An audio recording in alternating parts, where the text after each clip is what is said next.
Okay, everybody's finding ways to stay in shape, right?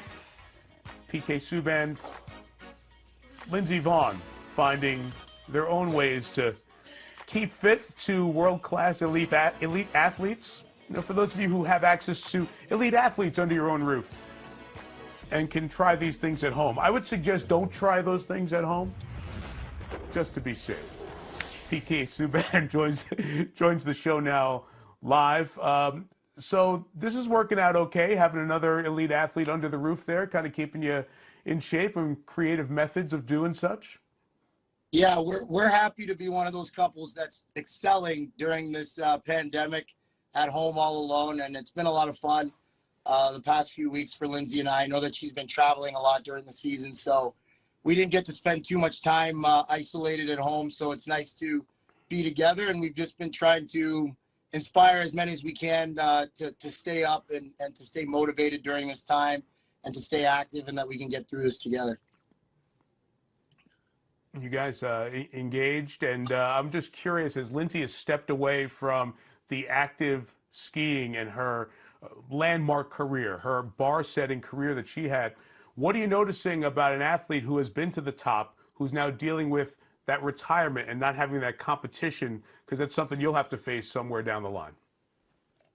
Well, it's actually quite inspiring to watch Lindsey every day, because obviously I have a reason to train every day and to remain in tip-top shape. And since the pause, every single day, Lindsey and I get up. I mean, we just finished working out this morning. She's doing the exact same workouts I'm doing. She's going exactly the same, as hard as I'm going. And she hasn't really stopped, when it comes to her business, whether it's her beauty business she's building, all these other health and wellness business we're starting, all these other things, she's going at it full tilt. And I got to give her credit, but it's pretty inspiring to watch her work ethic. She continues to work really, really hard. Speaking of businesses, you are involved in a little bit of everything. You have not been shy with the camera, and now you're hosting a show here. You're really going to take all of our jobs all at once. NHL Hat Trick Trivia debuted a couple of days ago. Tell me about that show.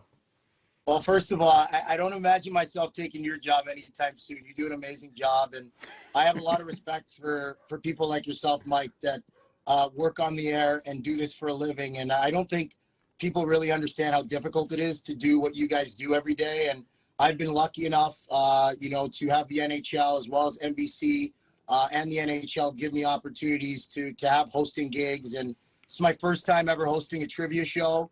I think the first episode went well. I'm excited to try new things, and I've always been that way, just been an open book. And, hockey is obviously my number one passion. It's what I love to do. It's what I've dreamed about doing since I was a little kid. And I hope to play another 10 years at least in the NHL, and hopefully have a few Stanley Cup rings. But post-career, who knows? So I'm just trying everything out while I have the time.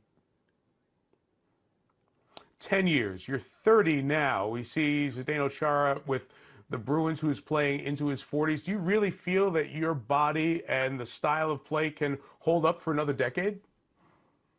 Oh, for sure. I think that, this year I probably would have ended up playing 81 games. I missed one game this year with the flu. But, this season, my body actually hasn't felt better. I mean, I think it's been a tough season. Obviously, statistically, it's not reflective of my career and what the numbers that I'm used to putting up. But I think that also going through, being with the younger team, we're not pointing the finger at anybody. We're all in this together. And I think for the Devils, us having the youngest team in the league and young players coming into the fold, I think this team has a promising future. And I think also as a veteran player, you have to also understand that it's not always about you. It's not always about your numbers. It's about the team and developing. And I think that I'm going to continue to work with this group to get better and hopefully put our team in the playoffs. I mean, there hasn't been too many years where I haven't been playing in the playoffs. So I know that for me, though, personally, I've never felt better than how I feel right now. And like I said, I've been working out every single day, and I feel good. So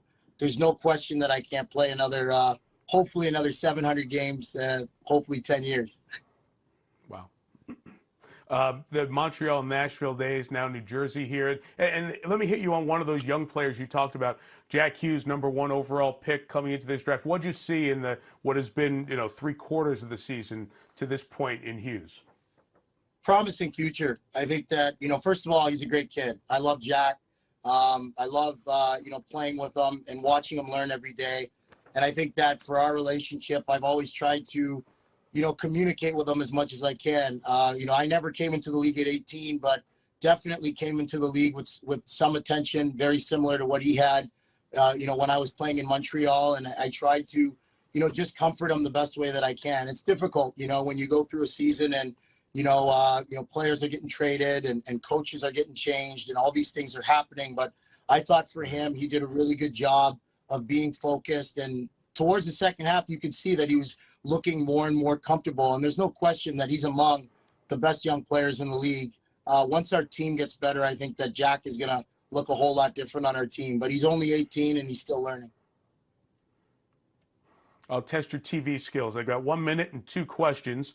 What do you think the NHL should do if we do restart? Jump right to the playoffs or finish off some part of the regular season?